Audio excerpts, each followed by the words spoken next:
बिस्मिल्लाहिर्रहमानिर्रहीम। अभी हम और आप जिस जगह पे खड़े हुए हैं, ये सामने जो हमारे मस्जिद है,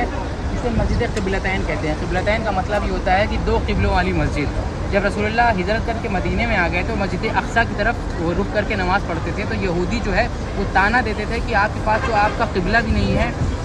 आप हमारे क़िबले की तरफ जो है रुक करके नमाज़ पढ़ते हैं, तो आप अलग कहाँ से हुए। तो रसूल अकरम दिल ही दिल में अल्लाह से ये दुआ करते थे कि परवरदिगार हमें भी इजाज़त दे कि हम खाना काबा की तरफ रुक करके नमाज़ पढ़ें। इसका ज़िक्र जो है, इस मस्जिद का ज़िक्र जो है सूरह बकरा की आयत नंबर 144 में है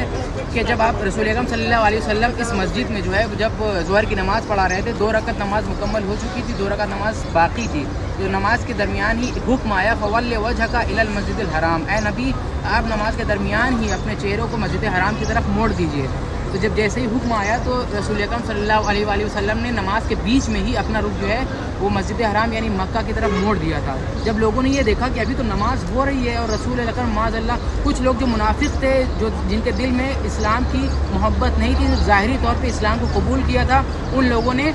रसूलुल्लाह के साथ साथ अपना रुख भी जो है खाना काबा की तरफ नहीं मोड़ा। लेकिन मौलाए कायनात अली इब्न अबी तालिब अलैहिस्सलाम और कुछ लोग जो आपके ख़ास और मखसूस सहाबी थे, उन्होंने जो है अपना रुख जो है वो खाना काबा की तरफ रसूलुल्लाह के साथ में मोड़ दिया। और तारीख़ में है कि रसूल अकरम सल्लल्लाहु अलैहि वसल्लम ने जब रुख मोड़ा था, इस बात को मौलाए कायनात फ़ख्रिया कहते थे और मौला फ़ख्र करते थे कि मैं ही वो हूँ कि जिसने जो है रसूलुल्लाह के साथ दो क़िबलों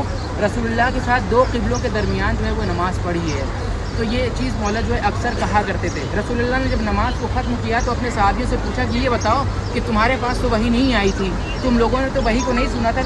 तुम लोगों ने जो है अपना रुख क्यों मोड़ा। तो लोगों ने कहा या रसूलुल्लाह, हमारे लिए आपका जो हुक्म है, आपका जो अम्र है वो हुज्जत है हमारे लिए, जो जैसा आप करेंगे वैसा